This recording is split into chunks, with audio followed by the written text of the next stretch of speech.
Bila sebut je nama anak selebriti, apa agaknya yang pertama sekali muncul dalam fikiran kita? Mesti terbayang kehidupan yang glamour kan?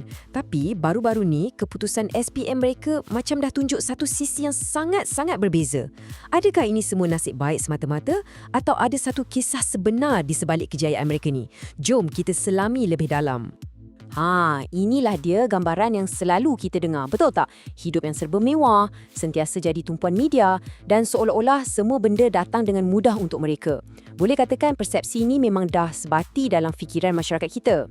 Tapi kan, apa yang kita nak tengok hari ni ialah betapa bezanya persepsi tu dengan realiti sebenar. Di sebalik pentas glamour tu ada pengorbanan yang kita tak nampak.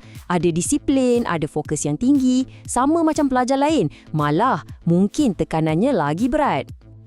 Okey, jadi jom kita ketepikan dulu semua mitos dan andaian ni. Kita lihat pada fakta. Apakah realiti sebenar di sebalik keputusan-keputusan yang cukup cemerlang yang kita saksikan baru-baru ni? Fenomena keputusan SPM kali ini betul-betul macam memecahkan stereotip. Mereka ni dah buktikan yang nama besar keluarga tu bukanlah tiket percuma untuk berjaya. Kejayaan tu ia perlu diusahakan dengan titik peluh sendiri. Kita mulakan dengan satu pencapaian yang luar biasa. Bayangkan, 9A, itulah keputusan cemerlang yang diraih oleh Syed Rezakib, anak kepada penyanyi Linda Rafa. Ini bukan setakat cemerlang, ini memang satu pencapaian yang sangat-sangat mengagumkan. Dan cerita kejayaan ni tak berhenti kat situ je tau. Farah Ariana, anak kepada pelakon Fiza Halim pun sama hebatnya. Cemerlang dengan keputusan yang sama, 9A. Dua contoh ni sahaja dah cukup kuat untuk kita fikir semula tanggapan lama kita. Bukan itu sahaja, anak kepada penyanyi legenda kita, Rahmat Mega, iaitu Hurin Kazrina Rahmat, juga berjaya raih 9A.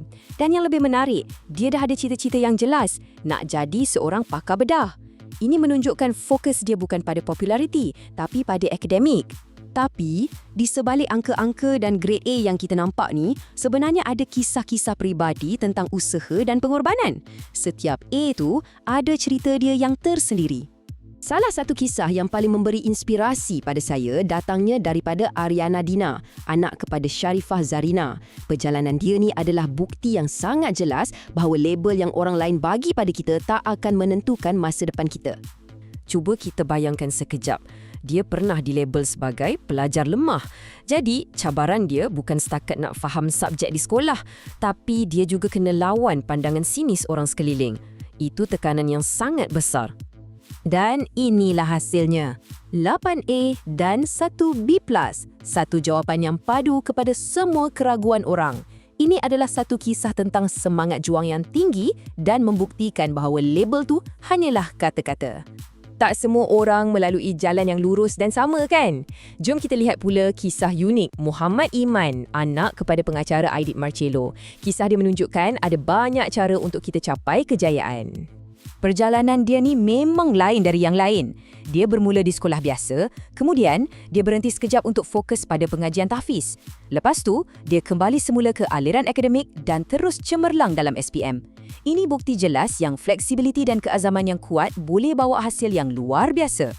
Sebenarnya kan, kalau kita lihat balik, trend anak-anak selebriti yang cemerlang dalam akademik ni bukanlah sesuatu yang baru. Ia dah lama berlaku.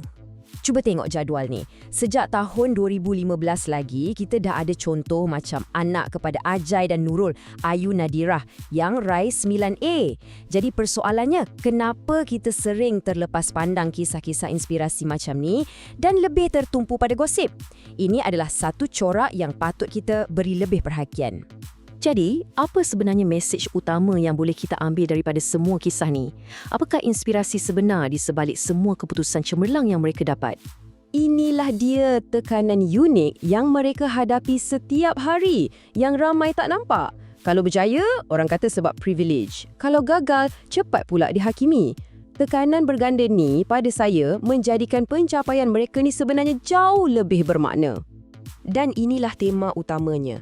Poin paling penting kat sini ialah usaha mereka mengatasi apa sahaja persepsi orang ramai terhadap mereka.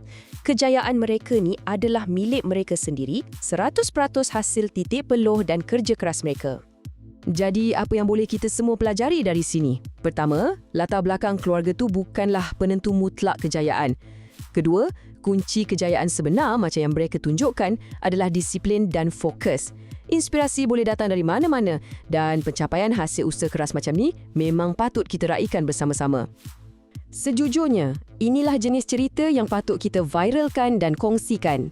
Nilai inspirasi dia tu melangkaui status selebriti ibu bapa mereka.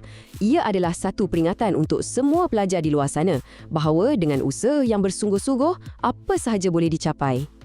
Dan sebagai penutup, saya nak tinggalkan anda dengan satu soalan untuk kita renungkan bersama. Naratif mana yang kita pilih untuk diangkat?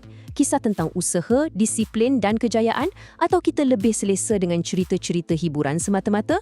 Fikir-fikirkanlah.